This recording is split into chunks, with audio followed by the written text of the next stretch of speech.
Hello and welcome to Roll for Topic, a roundtable discussion about topics related to running role-playing games. I'm Chris Salzman. And I'm Andy Rao. And welcome to our Build a Dungeon Spectacular. We are joined by special guests John Corey and Kyle Latino from the Splatbook. Say hi. Hello. This is the sound of my voice. Oh, good. Yes. Okay. Yeah. All right. Well, for those of you who have never heard one of these before, every year around the holidays, we like to build a dungeon live on air. And then the next episode, we run the dungeon live on air. This has been quite fun. I think we've done it. I don't know. Andy, how many times have we done this? Is it 14, 15? Yeah. 15. Andy's stuck in a Groundhog's Day of his own making. Andy's done this 10,000 times in his own mind. Yeah. I think the very first one we just had Kyle on, and then since then it's just sort of a yearly tradition that we get John. This is my favorite time of the year. Yeah. I started asking about this in October. Yeah. I just get so excited for these episodes. Yes. Yeah, they're super fun. I love them. Last year it was Old West, right? That was super fun to come up with the Old West. Yeah. So let's just recap quickly what we've done. We did one that was Old West themed. Mm-hmm. We did one that was like space comedy horror themed. Yeah. Sort of. Yeah. What else? Was that it? There was one in a time traveling library. Oh, that's The right. library. Oh, yeah, I was forgot. good. That was I remember that. With yeah, the that face was- spider librarian. Mm-hmm. Yeah. If there's any of them that we've done that we should write up, it's probably that one. that was a pretty good one. And then I think the very first one was some fish creatures. Yes, it was. So, Yep. Yes, the Fishwife Inn. The Fishwife Inn. Yeah. Yes. Yeah. So really fun. You can go back and listen to those. It makes good for good. Like I'm driving across the state of Michigan to go back to someone's house for the holidays. You just throw that on and listen to us for 3 hours. Kind of jabber about games and stuff. So okay, all right. So before we got on this call, we all agreed to a general theme that we're going to go with for the dungeon that we're making this year. Just so we don't do that, for the the next half an hour. So we are going to do.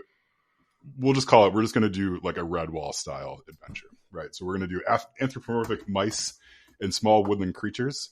And Kyle has pointed out this game called Mouse Ritter that I think we're going to try to use as sort of our system that we're going to use, or at least to give us some nudges here and there about setting and direction, like that. So does that sound good to all you? That sounds amazing. It does indeed. Cool. It has my blessing. Okay, good. I'm glad you have your blessing. Yeah. Yes. So we are okay. So my role in this is that I'm probably going to be the one that's running this thing next time. So I will be bringing us back down to reality as much as possible.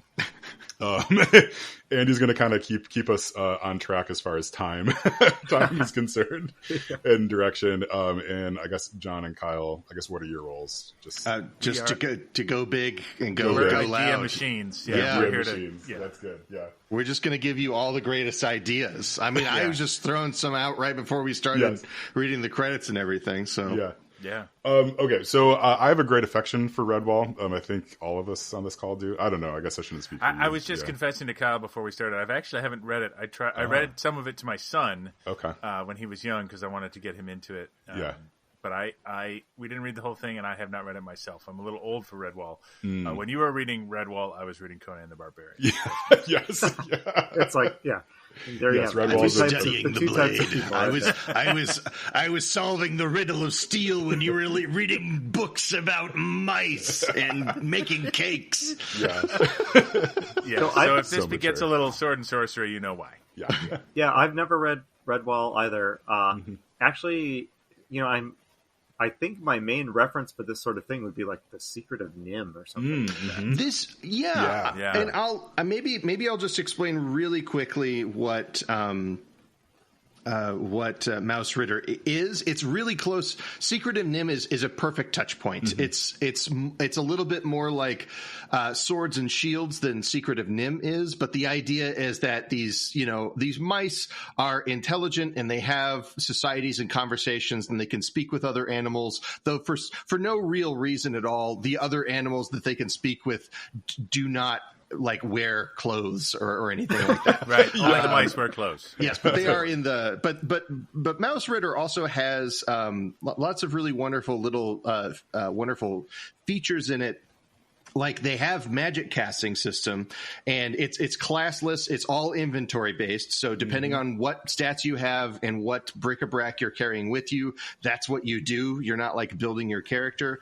And there you have magic tablets that you recharge by doing things in the world. So in order to like recharge your fire spell, you have to like burn that tablet for like 3 days or something like that. Okay. So it's like it's really kind of like it gets you're not just like, oh, I rest. We put the whole story on hold so that I can get all of my stuff for the final encounter. You actually have to kind of solve these little problems and these little puzzles in order to get all your cool magic back. That's so yeah, cool. It's pretty rad stuff. And you were also mentioning that a big strength of this system is that you only have like 4 hit points, right? You only can take a couple hits before you're down. So if you want to take on an eagle or a raccoon, you have to have mini mice to help you. Yes. So there are certain levels of creatures that you actually have to like get a bunch of NPCs and like rally the troops to go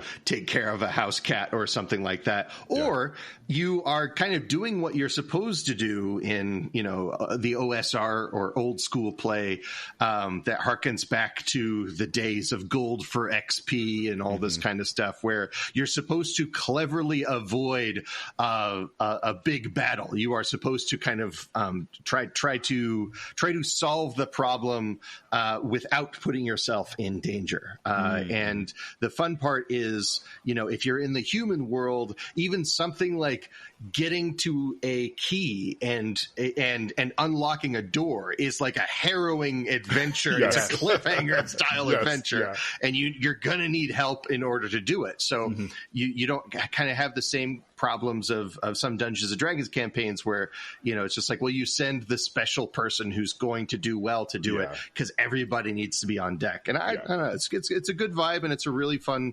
game to play. Yeah, no, so I like it. About the setting and maybe about the Mouse Ritter setting, or maybe we can do something, we can do whatever we want, I guess, for our adventure here. But yes, are we thinking, is the world that the PCs, that the mice inhabit, is it like the human world? Like it, so are they mostly engaging with like human locations and artifacts and things, or is it just like an all animal world? Like, so I'm trying to think, like, if they're going to go invade an enemy tribe of mice, are they going to attack a mouse castle, or are those mice in, like, I don't know, the basement of a shop? Like, what's the vibe? What does Mouse Ritter do, Kyle? Not that we need to necessarily. Mouse Ritter is very much you are kind of usually around somebody's farmhouse or kind of like a small suburb or something like that. Like modern day setting? Yes, yeah. Okay. So the mice are kind of like in this mode of swords and sorcery, while the rest of the world is contemporary. And I think that's the fun of it, is like you get to think about like the interesting challenges of like, how do mice solve a mouse trap? Like, these mice are intelligent, but they kind of go a little like Monterey Jack when they see cheese. So maybe it's like, okay, make a wisdom save. If you see like one of these, there's a peanut butter trap out there, what are you going to do? All that kind of, it's like, it plays with images from real life and recontextualizes them. And I think that is a lot of fun, as opposed to painting a completely alien landscape or something you've only seen in movies. It's stuff you're very familiar with, but you're seeing it from a different angle. Yeah, I think that's really cool. It also reminds me of Watership Down as well. Yeah. Yes, definitely. 100%. Yeah. And I like that a lot too, because I like the framing of our world through an alien lens, right? Our world is weird if you're a mouse. Though maybe what we're really playing is Hitchhiker's Guide to the Galaxy. Yeah. So can we take a minute or two, and before we dive into the nitty-gritty specifics of our dungeon, what are the delightful things, or the defining experiences of this genre? Just in case we might want to try and leverage some of that in our adventure.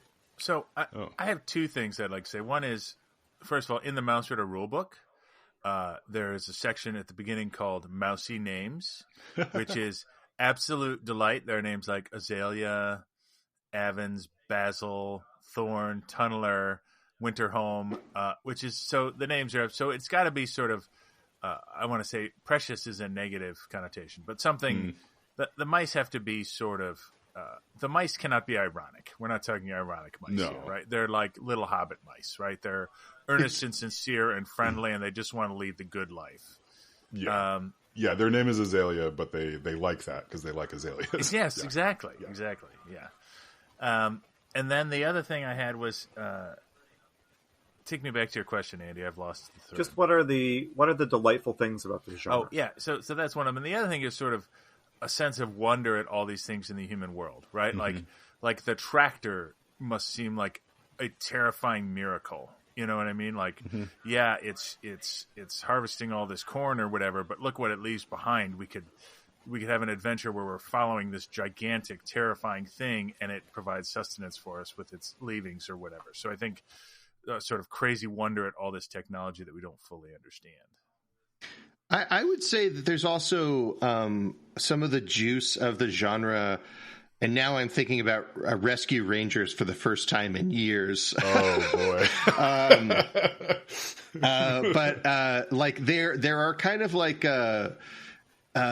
you get these sort of like small societies of these critters that are kind of modeling their whole society off of the human world junk, right? So like having access to a supply of bottle caps like actually makes you like an arms dealer or something like that, right? You can make a house out of a discarded milk carton. You know, is this going to be Mad Max but just with mice? Yeah, right. Like but there's like you have like all the shields that you would need, right? So like even just like picking through the garbage kind of gives you access to things, and like your whole kind, you can kind of do this almost like not quite Mad Max style, but in that way where like you have the people who make the bullets are kind of like religious zealots about making bullets, and the people who have the gasoline factory, their whole life is about protecting that gasoline, and you can kind of extrapolate and go like, okay, so what do centipedes who like live in an old jewelry box, what are they all about, right? Like what do they think of these strings of pearls that kind of resemble their own body shape? It's like, are they trying to become these things? Do they worship these things, these like costume jewelry pieces as venerated saints? Like that's the kind of stuff I like to get into. Well, it's interesting about that, though, to sort of tie that together, what I think they think is interesting about humans is humans provide them with the wonders of their world and are also completely terrifying. Like there's both of those things going on. Okay, so I want to make a call right now. Will a human ever show up in this adventure, or is it just the human lives and stuff are sort of right?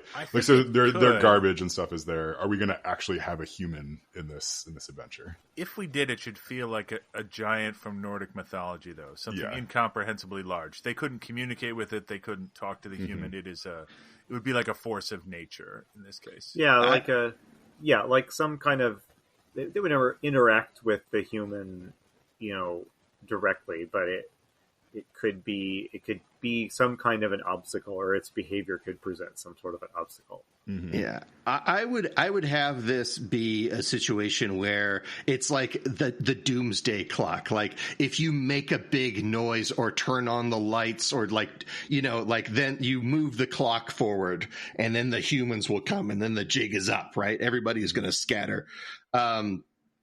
But I think really it's just like having them be a looming threat is more interesting than having them show up.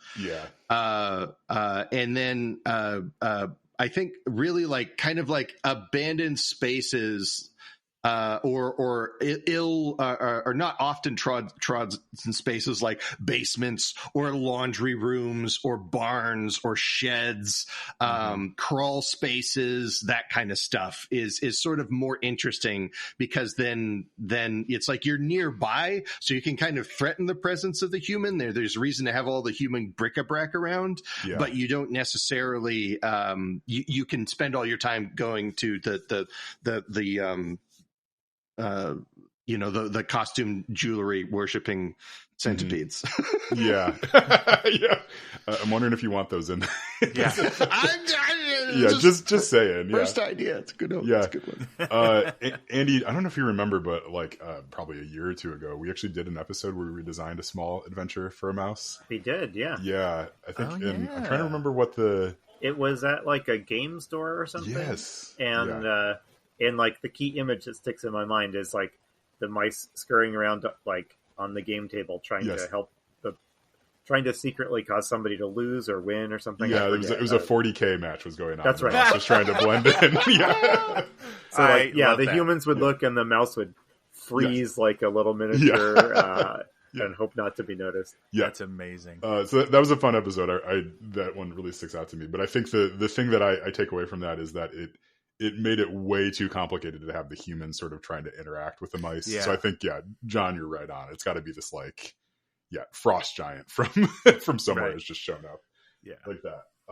Okay. So it sounds like we need 1 or 2 abandoned spaces for sort of the meat of this to happen in. So like, Kyle, I know you had mentioned you've already designed something in a barn. So I think we should just not do that for your sake. No barns, no game stores. Yeah. No barns, no game stores. I guess what are other interesting places where I guess humans were and have left or are going to come back?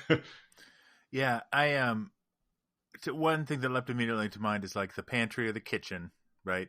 Because there's so many things to interact with in a kitchen or a pantry, and it's such a great thing that mice would do. The other one is I always get mice in my garage. They find like little spaces to hide out and build little, like I have a tarp, for leaves or whatever, and I put it away up in the ceiling, and they just freaking love that thing. So like a place where that would be a place where humans don't go very often, but when the humans do go there, it could be hugely disruptive. So almost like a disused attic. Yes. Like that. Yeah. Yeah, my mind is going I was thinking attic as well. Like, what are places where there could be a really wild diversity of junk, like of various sorts, and it would make sense. So, like, an attic. Anything could be in an attic. I don't know, like a junkyard is too human scale of a place, but like, I don't know, a trash heap, something like that. Would it be too complicated? I guess my mind just is going to a grocery store over and over, but like not a grocery store, like a grocery store in a post-apocalyptic setting, right? So like think about like a zombie apocalypse has happened, and like your heroes who are not yet zombies are wandering around, and they run across a grocery store, right? That's like in stasis, right? So you have like all these areas in there, and there's all sorts of supplies and stuff, but like there's no humans coming back in ever again. Right, except for maybe you have humans who are like scavenging. Yeah, looters or something like that. Is that too high concept? Or just like a grocery store at night, right? Yeah, or the back room, right? Like, places where I think it's key that humans aren't there a lot. So any one of these works actually. I like that a lot. I was thinking like maybe a fallout shelter or something. Oh yeah. It's like, and maybe it does take place in the the 60s or 70s or something like that. So it's something that people are actually still like going in and out, but they're stockpiling stuff, So it's people will be keeping an eye on it. Do you ever so YouTube every once in a while will recommend videos to me of people that like go into those fallout shelters, right? They're like urban explorers. Oh yeah, those are crazy. It's really crazy. Those places are super creepy, but like they're very well stocked, right? And like if you're a mouse or a small creature, it's a lot easier to get in and out. Yeah, I think it should be a place of wonder. I think it's important for like the mice to see whatever's there and be like, if we can get that, we've got it made. Yeah. Like I think that's sort of one of the driving forces. Okay. I'm thinking, there's what I forget if this was before or after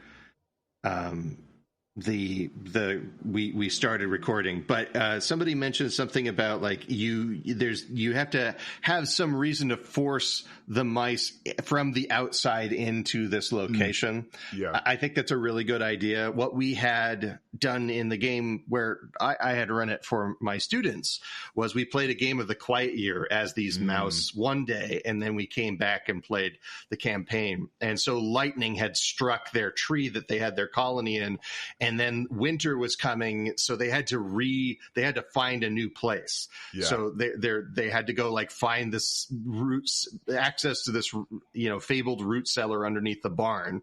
But there was a whiteout blizzard on their way there. It was like this big deal. It's just like, what kinds of animals are still around during the early winter, and all that kind of stuff was sort of a fun way to think about it. Oh, that is a really fun way to think about it. Yeah. I'm always a fan of starting an adventure with the Quiet Year too. Yeah. It's funny because like I'm sure I've mentioned this before, but it's like I wonder what Avery Alder thinks about that. I know, yeah. It's like everybody's always using my game to play a different game. I know, yeah. But whatever, it gets played. So yeah, I mean, to be fair, I love the Quiet Year. I will play that just by itself. Sure. And have a number of times. Yeah. Okay, so what I want is, I want the pitch for this to be, you are mice in a location, right? Like you are mice in a location, and that location has to be like, oh my goodness, that's really cool, right? So you're mice in a fallout shelter, right? That's good. Your mice in an attic is like, okay, like, I mean, I think there's something there, but if it can be kind of a splashy or showy something, I don't know. It's something they need to succeed, right? Like, whatever it is, it's got to be essential to the mice. So it's an enclosed space, and they've got to get this thing, or maybe they're trying to get this thing, and they think they've got it made, and then something goes awry. Yeah. It could be getting, if you want to go kind of Redwall wholesome with it, it could be like sort of like a rite of passage, or like the year of Jubilee. You have to break into the Hostess food store and steal a Twinkie or something like that. Yeah, actually, I would love that. Oh, so like you are being tasked, like your community has tasked this group to go do something. You will be shunned if you do not carry out this important communal duty. Oh, little teenager mice going on their first adventure. Yeah, I like that. I like doing something, kind of positive. Yeah. What? I think. Okay. All right. This is me trying to not push us in the direction of gruesome horror. You don't want to have the mice try to kill the centipede cult. I was kind of hoping that this would play like Alien, except instead of an alien, it's a centipede with a box of jewelry. A centipede that's where trailing some pearls behind it.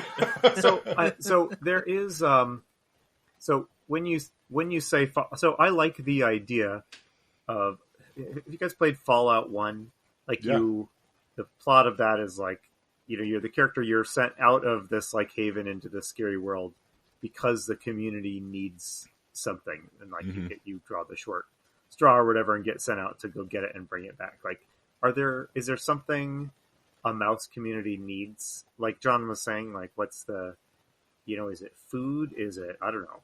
Is it bug spray to fight off the scorpions? Jeez. Yeah. I mean, I think kind of like the bug spray, because it's such a human thing, right? Like, mice could theoretically get food in a lot of different places, but the thing about the bug, even if it's not bug spray, something very human created that they found is essential to their lives. Like you said that very flippantly, Andy, like bug spray to keep the bugs away. But what if there are tarantulas or something that are hunting them, and then then they found the bug spray. They put it around the perimeter and they're safe, and they've run out, or something along those lines. It's not a bad idea because, like, I think of something like ants are kind of like this bizarre. There's an intercontinental ant war. Yeah. I've heard it's really crazy stuff. But because they what Just casually. Have you guys heard about the intercontinental ant war? How are we supposed to record a podcast episode having just learned that? This is how Kyle and I record podcast episodes. If they were the Splatbook, we would then now spend 30 minutes talking about the International Ant War and the RPG potential of that. So I'm sorry. You invite Splatbook onto your podcast. Sorry for Splatbook podcast. Yeah, I'm just not sure. If you invite the Splat, you get booked, I guess. I'm just not sure I can just continue living my life normally from this point on. So. Intercontinental Ant War. Look it up. So the fun part about this idea is like it kind of, we already talk about like army ants, right, or fire ants, and as these kind of like they're sending out scouts and drones. They have their own society that doesn't really integrate symbiotically with other creatures. They kind of take over, right? So it would be really interesting if the mouse colony, the subterranean mouse colony, was discovered by some scouts, and one of them got away. So they know because of the legends that soon they will have to fight in the ant wars, and so they need to get pesticide or something like that. Or the ant they must wage chemical warfare against their ancient foes. Yeah. Okay, we're going away from wholesome, Kyle. Yeah. Well, but what I like is that it's definitely like a human created thing. Ant traps, bug spray, something that they know it's in the fallout shelter. If we can just get it, we'll be safe. Yeah. And your in media res idea works here too really well, because what if the in media res is, oh my gosh, the ants are attacking? That's the media res part, and then they realize, well, hey, in the fallout shelter, there's something that can save us. Yeah. I mean, either that or they are leaving the fallout shelter with the bug spray, and they can see off in the distance. They're fighting. Yeah. Right. Yeah. Because I mean, I think that so the thing with the bug spray is a good idea. My concern is then there's going to be a question of like you kind of taken it from fetch quests to should we use the nuclear warhead in this conflict? I wanted to steal a Twinkie. I know. Andy was like, let's talk about chemical warfare to obliterate a different species. Yes.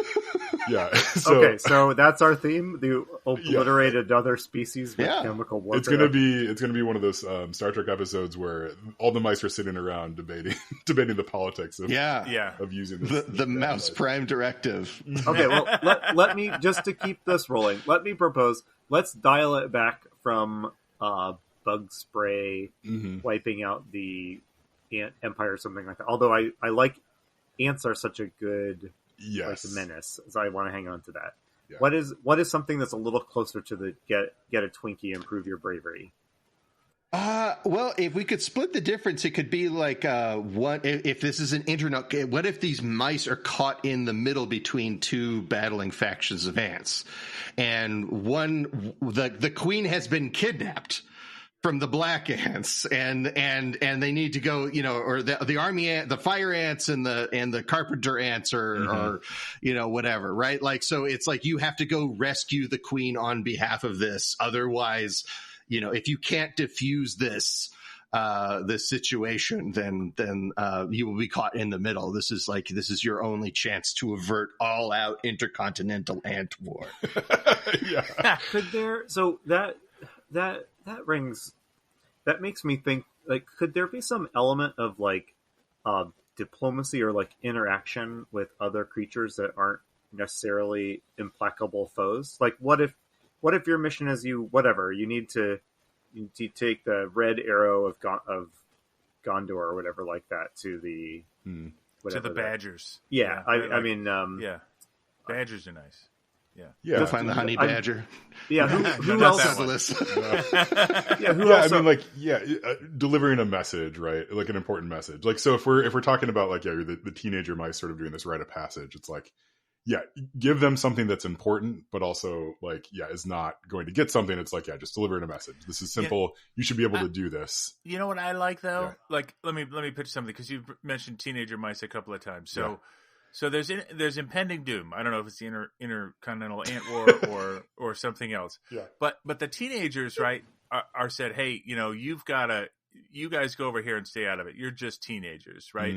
But things go awry. So what has to happen is those teenagers actually have to go save the day, and they have to do things like negotiate with the Badgers to get something, or break into the fallout shelter. So I like this idea of young people who are, thought they would be safe, but are actually pulled into the heat of the action, right? Because when you say like what they're doing is important but not crucial, it feels like that lowers the stakes. And I think it should be crucial. Like, they know of the lore of, if we can get the bug spray, we can save our people. But by gosh, you guys stay here until this is over. But they feel they can't do that because things are going awry. Yeah. Okay. There's something there.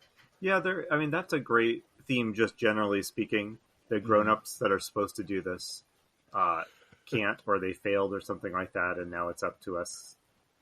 They all got rounded up in a humane trap. That's another thing. Is like, maybe there's some. Actually, I like that. Yeah, it's like, the hunting party went into the this place to go get the thing, and and you find out that they're all just kind of led into one of these humane mouse traps, where it's like a little stick that goes into a bucket, and then they fall into the bucket. Oh no, that kind of thing. So you have to it's like you have two things. You have to go get the thing that the first party went to go get, and you also what happened to the last group of people that went into the fallout shelter. They haven't been heard of in days. Yeah. Yeah, you could also rescue them too. Yeah, well, that's... Do you, just to throw out another idea, like, okay, so Mouse Rider has like magic, right? It does. You mentioned like, I'm wondering if there's something to like there being something electrical that the mice are relying on, that is like I don't know, like a flashlight that's running out of batteries.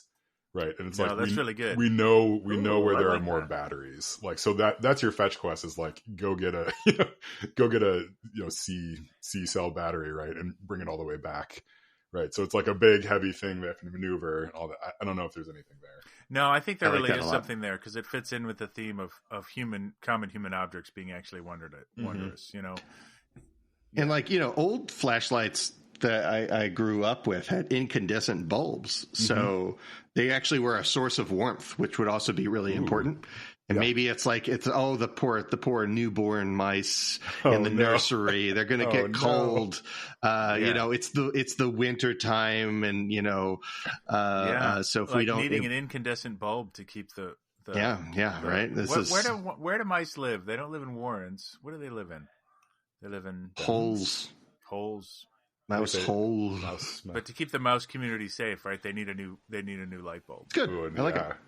Yeah. How many mice does it take to change a light bulb? Okay, so like, do we want to decide that what they need to do is get batteries for a household object that is important to the community? Do we want to just decide? I don't know if I want to lose the. Okay, so getting the light bulb or getting a battery, like getting something like that, right? I think that definitely makes the scale quite a bit smaller versus stopping the intercontinental ant war, for example, right? But like, I think also in a one shot, like I don't know what part of the story of the stopping the intercontinental ant war, like I don't know exactly what we can do in sort of a one shot there. I know that's not really necessarily your problem, but like I'm just trying to think through. Like, what's the slice of that's interesting? That part of that's interesting to tell, because it can't be like negotiating with different kinds of. No, ants. it's a rescue mission of you have to go save the ant queen from the termites or something like that, right? Like the ant queen has been kidnapped, and her execution will happen on the new moon, or something like that. Yeah, I think that what is happening, let's say it's ants versus termites or whatever it is, it happens to be happening in the mouse community, and it's not happening to them. It's happening it is happening to them, but they're not an interested party. They just want to rescue the Ant Queen or get the light bulb or do whatever to stop this thing from happening. Or maybe it's like, maybe it is a Rescue Rangers situation, right? Maybe it's like we are going to the Mouse Ritter to solve this problem to avoid all out war. Like this is the last. This, if you can get this Wet Works operation through and get in and get out, we can avert. Yeah. Well, what if they what if they're carpenter ants or termites, right, that are threatening to collapse the building that the mice are living in? Yeah, and that's perfect. And it doesn't have anything to do with the mice. The ants are just doing what they're doing, but they need to figure out some way to stop them. Okay, so the termites are basically like, they're growing in power, right? They're threatening to like take out the ants that are holding them back, right? Like whatever that is. If the mice don't help the ants, right, like the termites are going to take over and in a season's time collapse. All of us have a place in the circle of life, you see. Yeah. Yes. So I like where this is going. I want to do a collective reminder that we don't need to have a big plot. I think we need a good just motivation to spur the adventure going. But I don't think we need to overthink it too much. So I think we've got anything we've just said would be enough to just get people going, because really what this is going to be about is exploring a cool space, right? Yes. Yeah. So I'm tempted, and just glancing at the clock, I was told that my job is to keep us on top. Thank you. I think it is time for us to decide on the setup here and jump into creating the spaces that will comprise the adventure. Okay. Does anyone want to just propose something? I like the conflict of termites are taking over the building. Like the ants have a way to stop them, but they need whatever that is, and that's the adventure. Yeah, it needs to be kind of a cool building. I think that's the next kind of step right there. But yeah, I like that. I like that tension, and it's more about homeostasis than it is about chemical warfare. Yes, yeah. This is our home, and if we don't take care of our home, there's going to be desperate consequences. What is the coolest possible home then?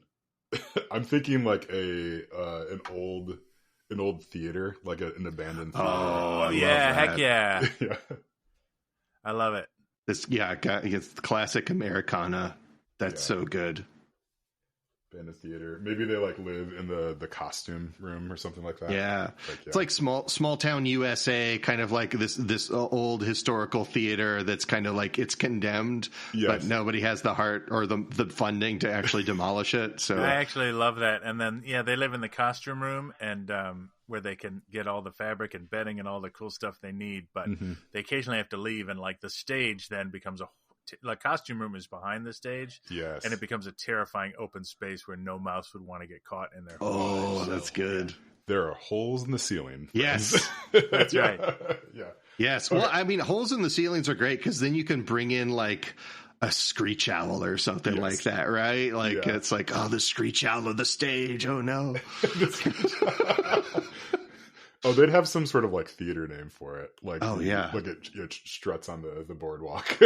Yeah, it would be. Oh, I like that actually. Old Struts the owl.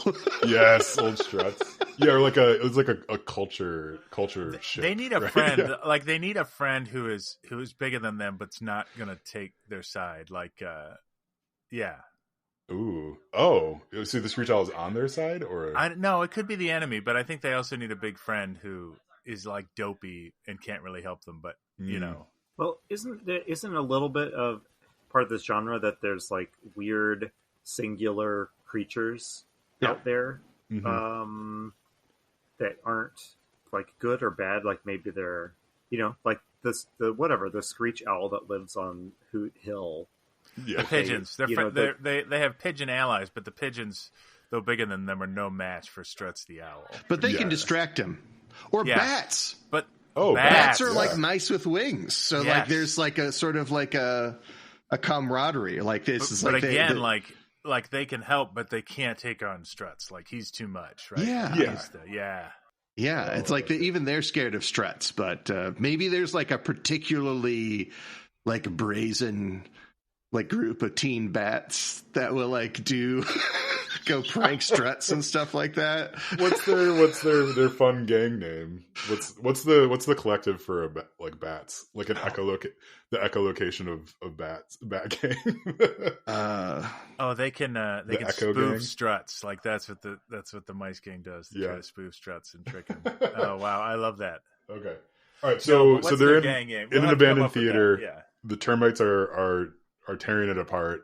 The ants feel like they have an idea for solving this. Or just the mice. I mean, I think at this point we could just sort of dispense with the ants, and just like the mice have an idea, right? That they need something to take care of the termites. So, like, what is the thing that the elders are sending these young mice to go get? Is it bug spray? is it a yeah? Well, that's why Terminex. We involved the ants, so we could have a diplomatic solution. If we rescue the queen, then we don't have to obliterate a life form. You keep looking at me like I'm the one who keeps driving us to these violent means, but you're the one like, no. No. We need it. Did you know that probably not? No. Termites they can't digest wood. They have bacteria in their stomachs that digest the wood for them, and without that, their whole way of life would be gone. Huh. So the mice need antibiotics. Yes. Yeah. Yeah. Maybe that's it. Maybe it's just like a treatment or something like that. That like. Mm-hmm. That like gets them out of there, or like I don't know. There's like some animals like or pheromones.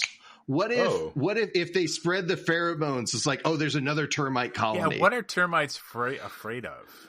They must be afraid other termites and other kinds of invasive species that are bigger and badder than they are. What kinds of things eat mice? Raccoons.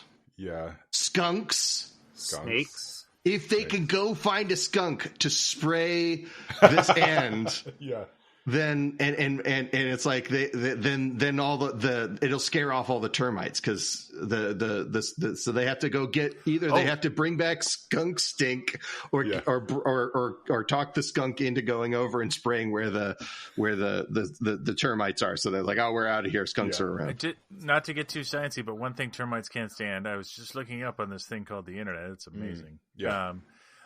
Sunlight. I don't know if we can incorporate that in some way, but termites will actually flee sunlight. So we're talking about the termites as if they're like realistic, scientifically accurate termites. No, they don't have to be. In our universe, they don't need to be. Like the answer to getting the termites to go away might be meet the termite king and bluff him into thinking he can't conquer the mouse kingdom. I mean, or maybe it's get the bright bulb from the abandoned projector, and the light will drive the termites away. Yeah. But the abandoned projector is not only all the way across the stage, it's all the way across the seats and up the stairs. That's really good. Yeah. I like that a lot, yes. I think for the sake of a one-shot, you kind of do want to say, like, here is your end goal. Go do this thing. Yes. Yeah. And then, but you kind of have like sort of like a couple of different pathways to go get through it. Like, you'll have to find your way upstairs. Maybe you choose to go through the concession stand. Maybe you choose to go through the bathroom, but you have to get up to the projector room or whatever. Yeah. I think, I mean, not to nail it down too early, but I think that's it, right? Like the termites are afraid of light. They know that. The only light they know that's bright enough to drive them away is that bulb. That's so cool. I love that. Yeah, and I think like it's like a mythic thing. Yes, right? it's like a story that's been told. Yeah, they remember that there was this like these like moving pictures that were the old timey mice is like, I remember when there was a light bright enough to drive these away. It's up in the forbidden booth, like then it's a thing. Yeah, the booth we're not allowed to go in. So I'll be the pedantic one. I love this, but I'm struggling. I absolutely love this idea. But, like, does this mean the mice need to bring, like, a several 100-pound, like, projector? No, they just have to turn it on. It's up in the projector room, and it'll shoot back into the back corner of where the theater is. Oh, I mean, we could give them like a mirror, right, that they can use to like angle it or something. Yeah, or something like that. Actually, Sure. what if? Yeah. Okay. All right, What if they have to use mirrors to like angle the light back through the theater to wherever it needs to be focused on? gamers love mirror puzzles too. Yeah. Like it's Yeah. Hey. Yeah, I like it. Okay, so a real quick idea. Do we need the termites at all, or should it just be a battle against struts? I like the termites. Okay. I'm a fan of the termites too, and I think Struts is just a complication. Okay. Because Like he's, yeah. yeah, Struts, Struts, yeah. so Struts is an interesting complication, but because it's like the answer to Struts is again obliterate him, right? Like, and the nice thing about our projector solution for the termites is like there are too many termites to actually for us to deal with short of chemical warfare. Yeah. So this is a really good way. This is an interesting solution to a fascinating problem that mice would need to go to great lengths to solve, as opposed to let's just pay a dog to eat this owl. Yeah. Yes. Yeah. Yeah. Bribing a dog to eat an owl is not a good plot, I just will say. Okay, so they have to, they have to turn the projector on, and we'll have some fun later figuring out like what movie plays when that happens. Yeah. But yeah. so they turn the projector on, and that scares the termite king. Like, where is the termite king? Is he buried in the woods somewhere? Like, I think he's on the stage, like eating through the stage. The stage is so much wood, like the termites think that that they'll live here forever. But if they eat all this, then the costume room collapses and the mice lose their home. Yeah, okay, maybe the mice live underneath the stage or something like that, right? Okay. Yeah, okay. So it's like if you create change the environment of where all the termites are, eating up the stage enough that it's like, oh, this is no longer like this nice, safe, easy place for us to be. Like there's going to be, we're no longer protected from the elements. It's the whole point. Chaotic noise, and there's bright lights and stuff like that. Like we got to get out of here. So my question is then: is the termite king does the termite king have a name and a voice? Are they ever going to like talk to the termite king? I mean, I guess they could talk to the termite king, but like, no, I don't think so. I think they get the mission, and it's like go do this, right? Okay. And I think maybe and we could just say like the problem here is like if this was another creature, we could speak to it, but termites their language is unknown to us, and they famously cannot be reasoned with. Okay, I like that. They speak the language of dance and chemicals. We cannot. Yeah, I parlay. feel like they're the alien menace, right? Like they can't communicate with the termites. Yeah. It's like a force of nature that's coming to destroy their home, and this is how they have to solve. So the termites just sort of exist. They've gotten wind that they're there, and that they're quickly going to destroy the whole place. Though I thought of a human we could add, though I please veto this, but I can't get it out of my head, so I have to save it. They have a drunk homeless person who lives in the theater who can't actually help them, but they interact with him in charming ways. Oh my goodness! Yeah, Otis the unhoused. Yeah, something like that. Yeah, that's. I mean, I know I have to veto it, but I also don't want to because I know. It's how not great good. is that if like Otis, some sort of like god, he's just clueless, right? Yeah, like clueless. He's like, oh, of course the mice talk to me. Yeah, exactly. Yeah. It's too 80s, and I don't think we could do it in this moment. Yeah. So, Chris, you've been kind of taking notes. Could you just recap for us what we've decided so far? Yeah. Okay. So we have decided that we are not going to join the Intercontinental Ant War. Instead, we are going to. Sorry, Kyle. In real life, we're going to finish recording and we're all going to sign up, right? But it'll be like I mean, that's now a veteran of 1,000 Intercontinental Ant Wars. It's like Starship Troopers, right? Yes. Like, I did my part. Okay, so the mice colony lives inside the costume room inside of an old theater, right? Like they've had a happy existence for many seasons until all of a sudden the elders have realized that there are termites that have invaded the stage. inside. Like maybe they're even like a cause of like some of the roof collapsing or something like that, right? So it's starting to like the whole building, their whole way of life is going to crumble. So one of the elders has this memory of this like bright light, this projector, right, that can be turned on. And they all know that like termites can be scared away by like loud noises and, you know, the light from a projector, right? So we'll hand wave some of the science there.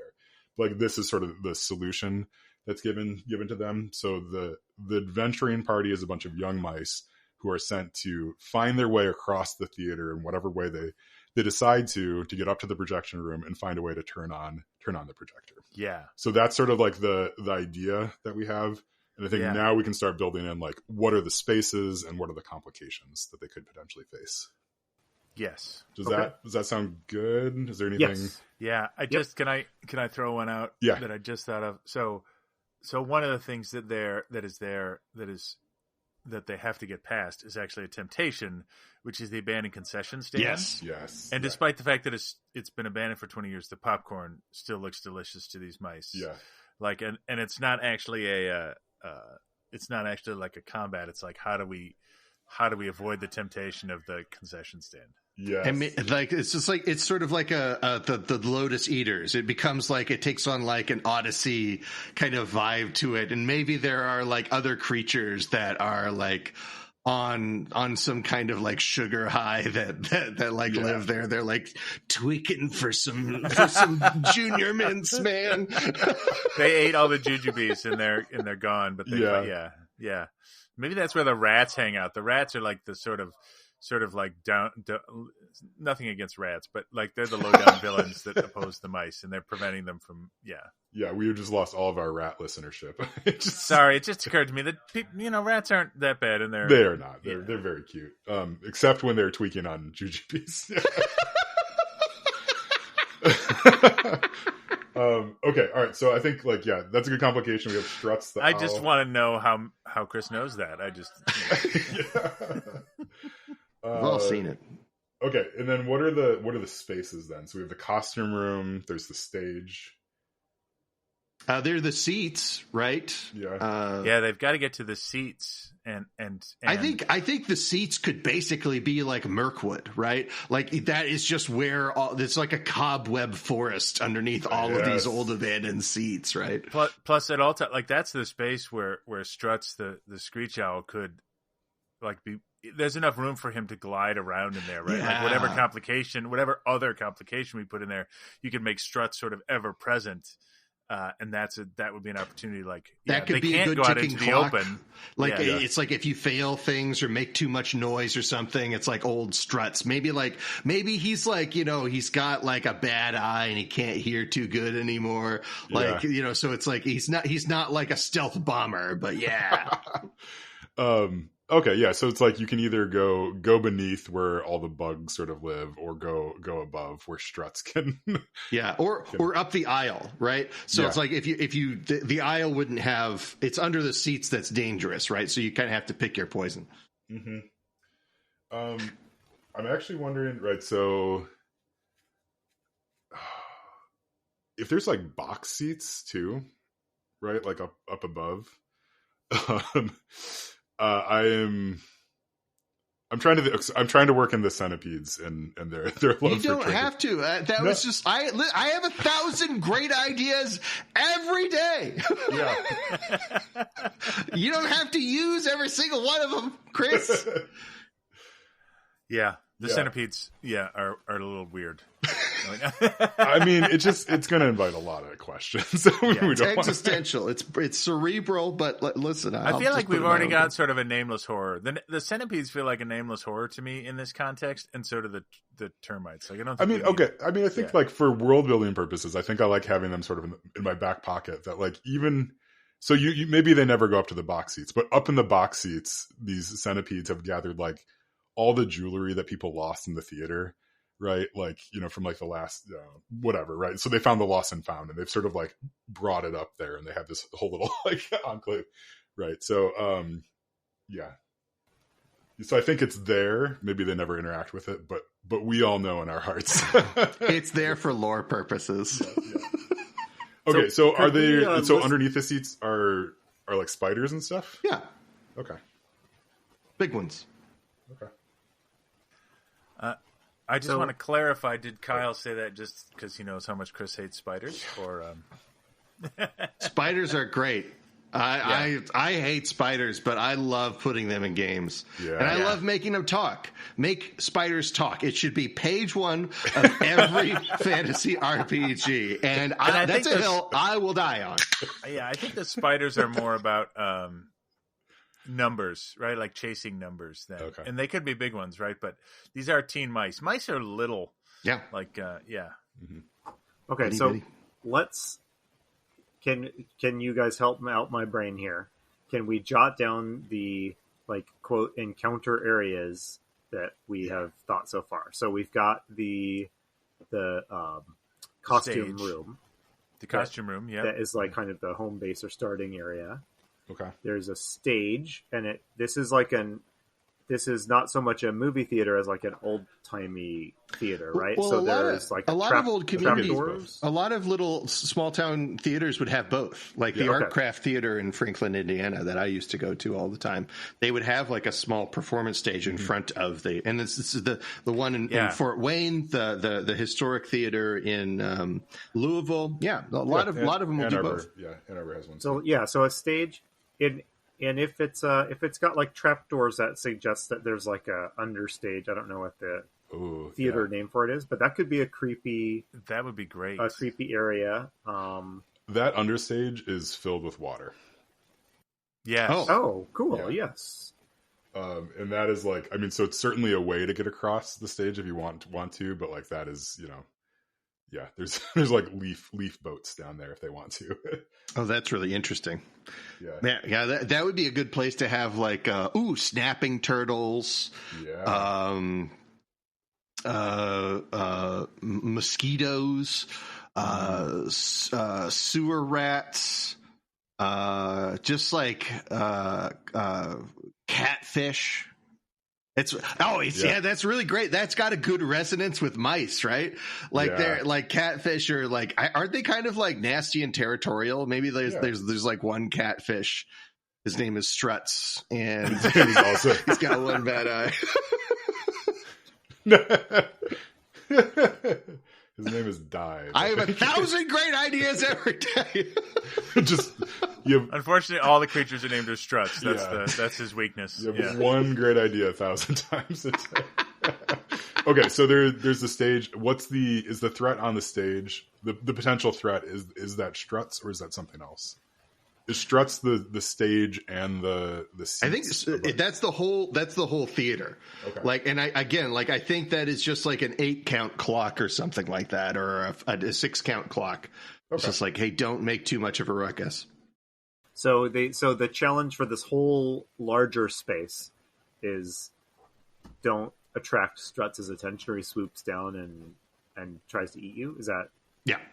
Okay. Yeah, I mean, I think, right. It'll be sort of up to the players, right? It's like if you just try to hang out there, like Struts is going to show up, and then it's sort of up to you. Are you going to try to recruit Struts, or are you going to? Or like if you solve your problem by setting the cobwebs on fire, if you scream out for help, or try to, I don't know, it's just it adds this bit of tension. It's like you never know when he's going to be around. All right. Okay, so the stage, the seats, the concession ticket area, right, which is going to be more of like a emotional temptation for them, and then like stairway up to the projection room, I guess. Yep. Yeah.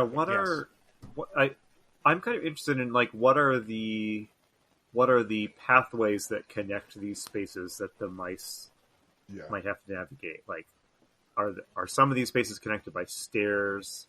Are some, like, could the mice climb up within walls to like get to some of these things? Like, I think in my head the map that's sort of coming together. Sorry, Kyle, I'm making a map in my head, but I'll critique it later. Don't worry. Yeah, that's fine. Yeah, that you sort of have like on stage right is or stage left is the costume room area. Then you have the stage. There's like all the seats and stuff kind of going back, and then you could climb up that wall to get in the projection room, or you could go out the doors from the theater to get in concessions and go up a stairwell to get to the projection room. Oh, I love that. Yeah, maybe there's a high road, low road thing, right? Yeah. So like you could, if you climb the moth written curtains, you can get up to the box seats and then take that to the projector room. Or you can go across the bottom through the cobweb forest and past the concession stands and up the stairs. So that kind of like gives us a good fork, a high road, low road kind of situation. Yeah, I like that. Is the only way... Oh, interesting. I guess I was thinking that there'd just be sort of a wall straight up, but probably not, right? So a lot of theaters, right, you sort of like, you have a ceiling that you walk under to get into the theater, right? Yeah. So there's no way for the mice to sort of jump that gap to get up to the wall where the projection room is. No, I think it's more like the Michigan theater than Showcase. So it's a big old theater. Maybe it has a balcony. Yeah. But it's not immediate. Like the ceiling is high. Yeah. Is what I'm thinking. Yeah. So if they want to do the high road, they sort of have to climb up at the stage. The stage area. Yes. And there's a catwalk or whatever. Yeah. The curtain's right there, and they can leap from the curtain to the box. And some really fancy, cool stuff will have like, that's like where they would have like Juliet's balcony. Ooh, yeah. That maybe that would be a good name to give an animal that lives up there. Yeah, it's like literally like there's an animal that lives up in that balcony named Juliet. Yeah. What's the most dramatic of animals that would live up there? Like a skunk would be great. A skunk named Juliet, or a possum. Yeah. That's really good, right? A possum named Juliet. It was has fabricated a little outfit. I love that. Are there musical instruments in this theater? Yes. There are now, because you just said that, and that's awesome. Yeah, I was thinking like I don't know how old timey you have to go with your theater to get this, but like, is there an organ? Yes. Are there is there a orchestra pit of some kind? Yeah, I think there's both. I think. I really like an organ. Who plays the organ? I mean, if it's if it's really old timey, what woodland animal plays the organ? Is the organ working? I think yes. Like, I guess, is there something that tries to play it every night poorly? Struts should play the organ. Right? Yeah. Like imagine this big kind of like this big shape with these like two kind of like feathery horns, and it's like, kind of like walking over to the organ and kind of like bong, it's like doing this whole like Captain Nemo routine over at the organ. Yeah, it's playing Phantom of the Opera. Oh yeah, that's good. Like an organ like that. It feels like an open-ended solution to some problem that like the PCs will come up with. Like, how can they use the organ to get one of these problems? I don't know, but that a group of players is going to come. Yeah, whatever. They hammer it down and it messes up the hearing of the owl, and that gives them time to, something like that. And also, like, maybe after this theater was like shut down for public use, it just kind of became a storage space for the guy who owned the property. Oh, you know, so it's just like hucks whatever he wants, whatever kind of moldy old bric-a-brac this family has. They just like, chuck it into this building that's going to get bulldozed 10 years from now when the city finally decides to pay for it. Yes, yeah. There's so many like sleeper sofas just stacked up in there. Yeah. Okay, so Andy, I really like that idea. Yeah, so there is an organ there. I mean, I think I'm trying to remember. Sorry, this is a very Ann Arbor conversation I'm about to have with John. John, does the organ at the Michigan Theater, does it raise up and down? Have you ever seen that? Yeah, it does. So there's in the corner by the stage, sort of in the orchestra pit, there was an organ that's normally on the pit ground level, but when they play it, it's on an elevator that rises up, and the organist plays as it rises. Yes, it's amazing. It's really good. If you've never seen it. So okay, all right. Well, that detail might show up. Okay, so there's an organ. I guess we're sort of assuming that there's electricity still in this place. I think that's okay. Organs are pneumatic. I think you could play an organ without. Well, I was jumping ahead. Oh, you would need it for the projector, though. Yeah. Yes. Yeah. So I think we can assume that it's abandoned, but it has not been abandoned for like 100 years, right? Yeah. Right, like it's like they may like I like the idea of the owner just storing stuff here because that means he would keep the lights on, you know, and it's usually dark, but sometimes he flicks them on when he comes in, so that would give an excuse for the projector to still work. Yeah. Okay. Like maybe it's been out of public use for like 5 years. That's plenty of time, especially if it's like it's especially if it was on its last legs and like had leaks in the roof, you know, in the last years of its operation, and they just like it's not pulling enough scratch to do that. If they make it up to like the concession stand, right? There's probably like a bunch of flyers for like, you know, save the historic theater. Oh, that would be so sad. I love that though. Yeah. Okay. All right. So they have the concession stand. What complication or what could happen on the stairwell? So if they get to the concession stand, it can't just be a simple straight shot to the projection room. I think like what else could happen? Is this potentially where a human comes in and it's like the human comes in to check on the place or something? Oh, yeah. That would be a pretty cool scripted event. So it's just like a series of skill checks to see if you can get up without getting spotted or something like that. Yeah, I have this vision of these mice trying to sneak around or run under the feet of or escape from, almost in a Peter Rabbit kind of way. Like the human is spun around and stomping around, and they're trying to run out of his way, or they're trying to avoid him by sneaking. Like you've got a couple choices there. Well, that kind of creates problems for like actually turning on the projector, right? Yeah, you know, it's you're right. It's sort of like this is now the whole adventure is this problem right here. Yeah, I've been thinking more of the human.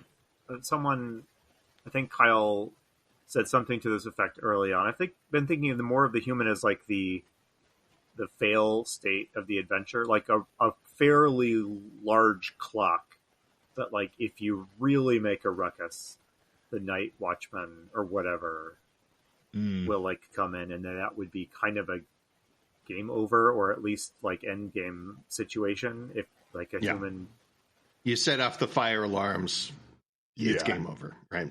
Yeah, I mean, I think I think John, you mentioned, right? So the guy comes back every once in a while to flick the lights on, and like, so they all know that, you know, once a week this guy's going to show up, right? You know, or there's someone who's watching it, or like once a day, even maybe there's a security guy who comes around and just like makes sure that no one's smashed the windows and gotten in, like that, right? So if you have sort of that element there, then I think then they can't try to burn the whole place down or like whatever, right? They've got to be somewhat quiet about it. Just getting up the steps is a challenge for mice. Yeah, that's true. I mean, maybe the stairs have collapsed when they get out there. Oh, that's not bad. Yeah. Oh yeah, Or it's like a ladder that like can raise and lower somehow, right? So people don't try to like get up in the projection room, right? It's like, I think collapsed stairs is good. So, okay, and then when they get into the projection room, what happens up there?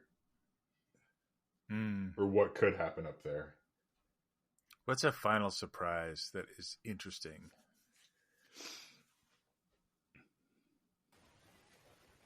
It could it's a tough one because I don't.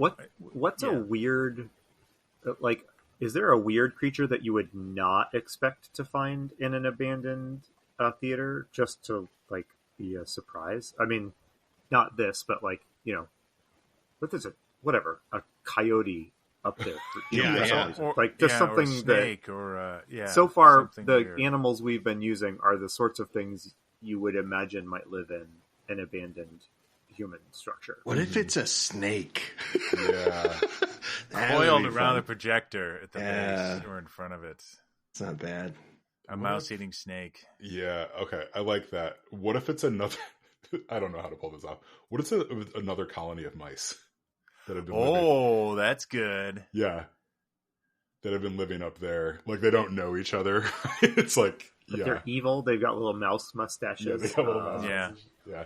Their whole goal is to not turn the projector on. They've got mouse goatees. It's like, Okay, no, I like snake. I like snake. I didn't mean to make fun of your evil mice idea. I feel like it needs a little bit more mustard or something like that. What if there's also like lightning bugs up there or something? Like there's something about like the flickering lights of the projector room or whatever. Like thematically, I just think it makes it, and then that kind of of makes that like you see like all these, you know, coils of film that's kind of like falling off of it, and then one of them starts to slither and move. It's like in the blinking, the slow blinking of the green hues of the fireflies. Yeah.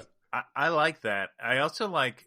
I don't know if we had said bats, but we hadn't leveraged them. What if the bats live in the projector room? It is the highest spot. Oh, that's not bad either. Oh yeah, and they could cover the window. Like you've got to get them off the window so that the light shines. Though I suppose if you turn off the light, they would leave. But like, yeah, there's something. Maybe there's something there. I don't know. I kind of like Snake, and Kyle just created a really provocative image there that I really like. It kind because it's sort of like if we're going with our Odyssey kind of thing, this is sort of like the trip to the underworld, right? Like this is kind of that moment, and maybe, you know, myths abound that that a firefly is the soul of a dead mouse or something like that, or a mouse taken before its time.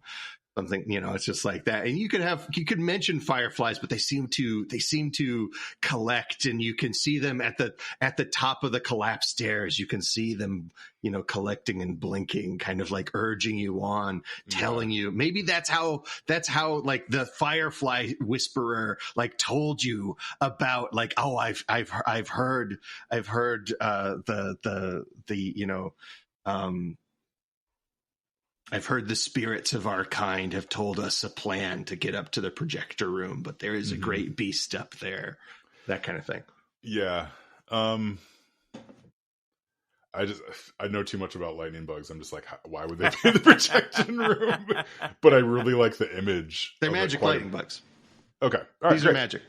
Okay. They're magic. 1,000 good ideas. That solves. Their magic solves a lot of each problems. one of them is named Struts. Yes. Well, you beat me to it. If a wizard did it is good enough for D&D, then okay. it's a magic thing. Yeah, It's no, good enough for I really like that image. Yeah, so the fireflies are sort of lighting up, and like frames from different movies can be kind of seen. That's through good. it. Yeah, and then one of the things starts descending, and it's the snake like that. What if it's Steamboat Willie? Yeah. Hey, it's public domain. Yeah. Yeah. Or it should be Mickey Mouse's Jack and the Beanstalk. Nice. Oh, that's good. Or the Sorcerer's Apprentice. Ooh. Dungeons and Dragons: Honor Among Thieves. This movie is set exactly 3 years in the future. Yes. And that was the last movie shown at this abandoned theater. Yeah. And they never gave the print back. That won't work because it was probably never delivered as a print. It's probably only digital. So that's something older. What's the best movie based on like the Odyssey?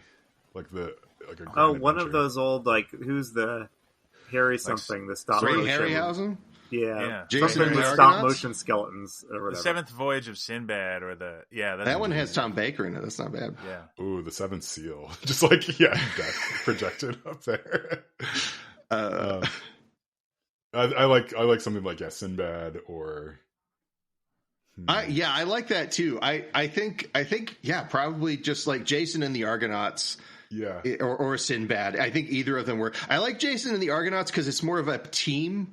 You know, and Sinbad is kind of like he's the main character, but like Jason and the Argonauts is really Or Watership Down. Ooh, yeah. Well, I like Jason and the Argonauts because then it really speaks to why this theater went under, because they're showing old movies that no one wants to see. I have never been more angry. That was the most insulting thing I've ever said to Kyle. Okay, so they turn that on, and I think like right at that point in the adventure, it's sort of like, what? Do the termites scream with one voice and run away? Well, I mean, you just have to show the termites this isn't going. This location won't work, and like blah blah blah, hand wavy. They'll just decide it's not. Move on. Yeah. Okay. Well. So I guess the kind of with what we have set up, the natural boss fight for this is Struts, the owl, right? But we've just had a cool snake fight. Yeah, well, I don't think Struts is. I think Struts is a complication. I think worst case scenario, Struts picks one of them off and is happy, right? Like, but I mean, we could also make Struts like somewhat non-lethal. as far as it goes too, right? So I think like Struts mostly harasses them. Maybe Struts has already eaten, something like that. Does Struts just want to break the light or something? Yeah, that's because it messes up his habitat, right? I'm more yes, but I'm more thinking that this is we go straight from like one big animal fight into another big animal fight. It's like it's kind of the same beat twice in a row, So it's just like if Struts is going to. But I think you're right. There kind of needs to be like one big last thing to do after you turn on this thing. You can't be like, and then you turn on the thing and you win. Yeah. A winner is you. Congratulations. Yeah. So, I mean, Struts would make sense, or like it freaks the bats out. But Struts is good, but that means we have to get rid of the snake. We need something else to do that isn't an animal fight. Well, this isn't quite enough, but like, could turning on the projector be a multi-step process? That's not bad. Yes. Yeah. So you've got to find the plug, and one mouse has to get the plug plugged in. Someone else has to get there and like screw the bulb in because it's loose. Then you have to hit the switch, which is on the other side. I don't know. No, that's good. If trying to do that, like you have a somewhat complicated task, while things are messing with you, whether, you've got the fireflies, you've got the snake, you've got Struts. I mean, throwing all that together could be a pretty interesting encounter. Yeah, no, I like that it is hard to do, turn the projector on. Yeah, so I guess I'm with Kyle. I'm a little stuck on, do you need to have the snake if turning on the projector is also going to make Struts go nuts? I would just like for there to be a little bit of urgency in that encounter. It's just like, but I agree. I think you're absolutely right, Andy. We have like the main dish is turning on the projector or changing the light bulb or whatever it is. But we need a side dish to kind of like, and not as I like the fireflies and everything, but that's sort of like set dressing. That's not a complication, right? Yeah. I mean, Struts could hear you, moving around up there. What if Struts blocks the window once the light comes on? Well, we're trying to think of what we've already kind of decided that Struts is going to come in once the projector has started and cause kinds of problems like that. But now we're trying to think of like, do we actually, maybe I'm making a problem where there isn't one, and maybe just turning on the projector is enough and we just need to move on. I mean, no, they need to get home, but they need some dramatic way. I think they have to get out of the projection booth, and they can't go the way they came, and they have to do it quickly. And I don't know if that's mouse parachutes, or if that's tricking Struts into taking them, or if that's riding the bats. But I think there has to be some dramatic escape. Why do they need to get back so quickly? I don't know. Yeah.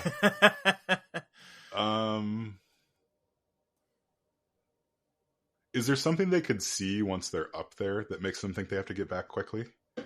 Like, what could they see down on the stage from up in the projection room that's like, that they couldn't see before all of a sudden it was filled with light? Like, what's the thing? Other kinds of threats. Yeah. Yeah. Could a fire start when they switch on the projector? Because the electricity is all 75 years old? Yeah.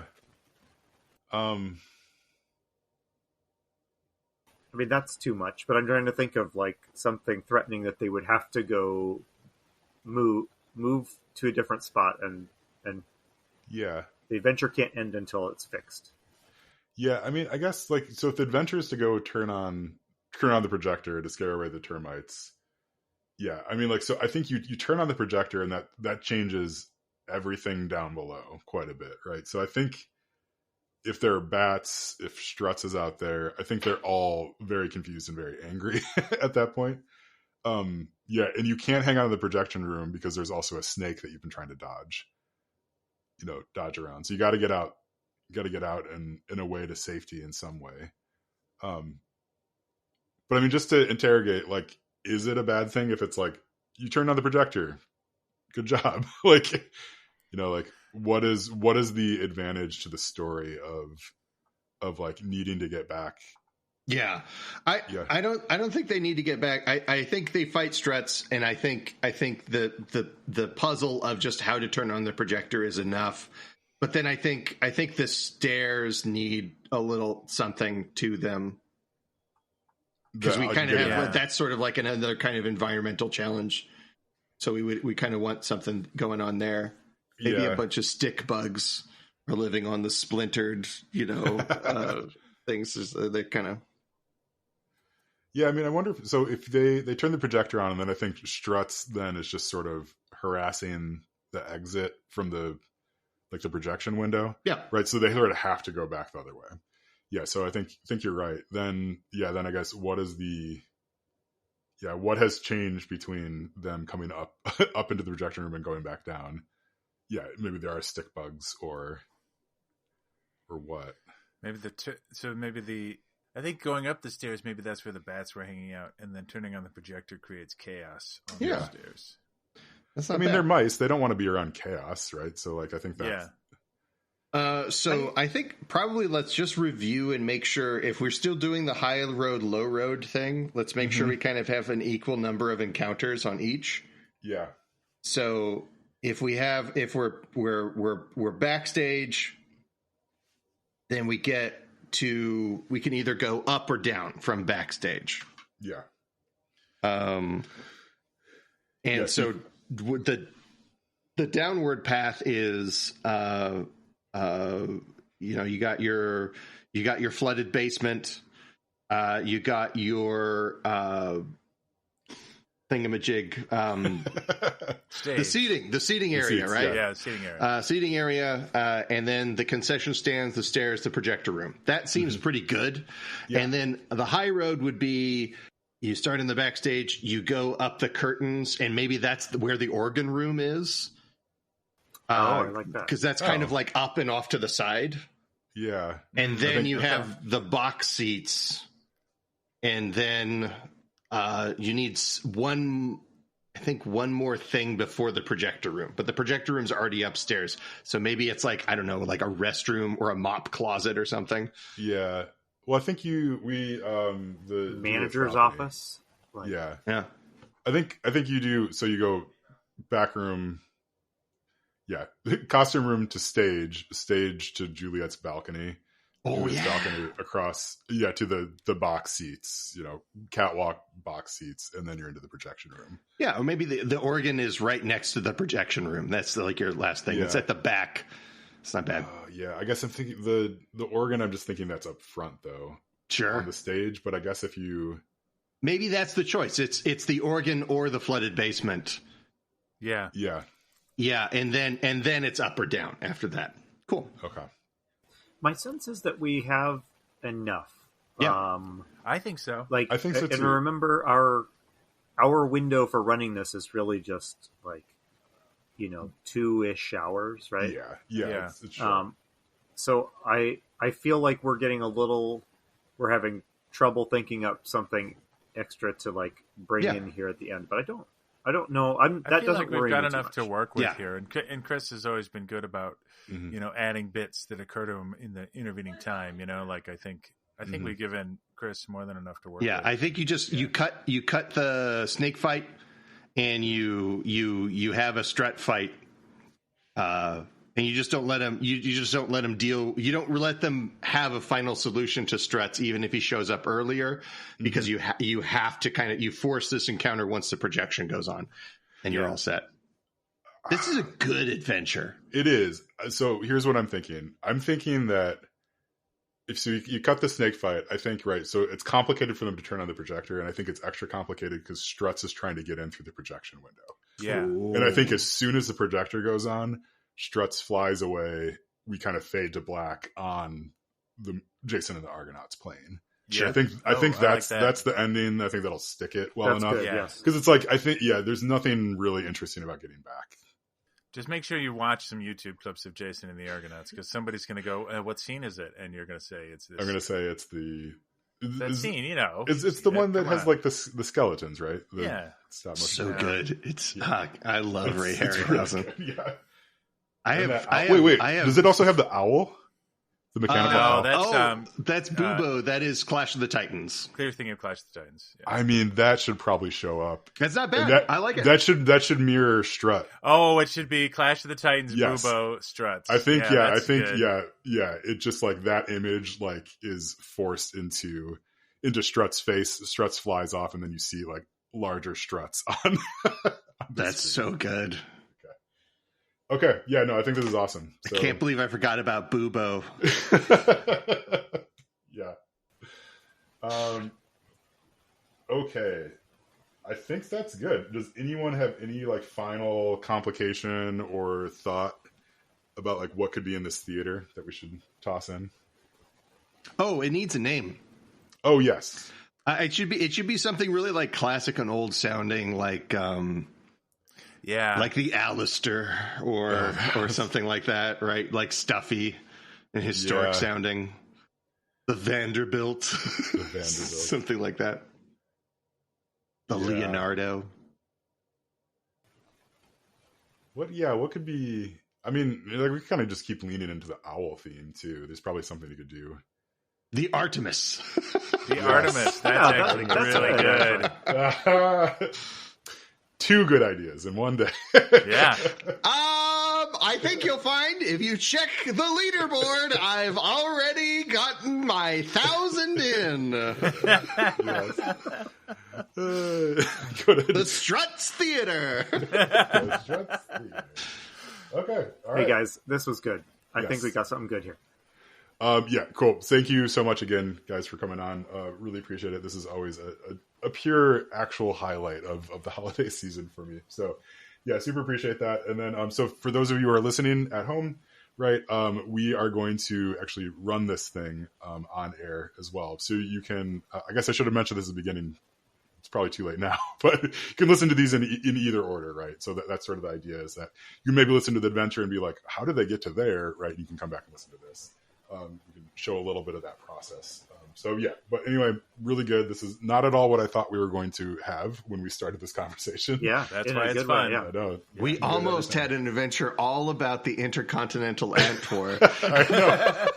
We almost did this in a fallout shelter. Yeah. Like that's the wonderful thing I love about Mouse Ritter is like you just think of like a cool place to explore, turn it into a dungeon, put some weird critters in there, throw in a snake fight, throw in some trivia about how fireflies actually behave in a very poetic way, and you're all set. Yeah. I don't know if one thing comes out of this episode, listeners, I need someone out there to go and make the Intercontinental Ant War RPG, please. Yes. If you do, we will run it on the show. Yes. Yeah. Become an actual play. Just playing that every week. So, Yeah. Okay. All right. Well, we all need to get to bed, but thank you so much. So I've been Chris Salzman. I've been Andy Rowe. I've been John Corey. This is the sound of my voice. Okay, that's Kyle Latino. Sorry, that doesn't work. Yeah. Can we do plugs or whatever? Yeah, actually, let's take a minute. Yeah, do some plugs. So you can if you're like, oh, who are these two knuckleheads? John and I have a podcast called the Splatbook, which is also a proud part of the Roll For Topic or the Roll For Podcast Media Network. I forget Roll what For it's It Media Roll Network. For It Media. Thank you. Oh, boy. And you can find us at thesplatbook.com. And you can also find, when I have time, I used to do videos. Right now I'm doing a book instead. But you can find videos that I have on YouTube, on MapCrow, where I talk all about making art and designing games, and all that good stuff. And then, I am hard at work in the minds of Monstrous, building better stories through monsters. And that is taking up all of my time. And then also recently got announced I am making a map for MCDM for their new thing. Yeah. So that's really exciting. I've been hard at work on that, trying to get that out, trying to get them enough of a preview image that they can actually show it on their crowdfunder, which launches on the 7th. So wow. Wait, on December 7th or December 7th? Okay. Yes, like 5 days from today. They asked me like 2 days ago to do this thing for them, and I'm like, okay. Do they know that? Do they know that you'll be turning in a map of the intercontinental ant war? They don't realize yet that they're actually going to get a map of the intercontinental ant war. But that's so great. I am very happy for you, and I hope this means that you will not become too big time to come back next year. I wouldn't kill your chickens before they hatch. Oh, can I say the thing about John that you say on and where can you follow me? You can follow John in your hearts. It makes me laugh every time. It's so good. It's so good. All right. Well, I think that does it for us. Thanks again for listening. Remember, if your player's having fun, you're a great GM.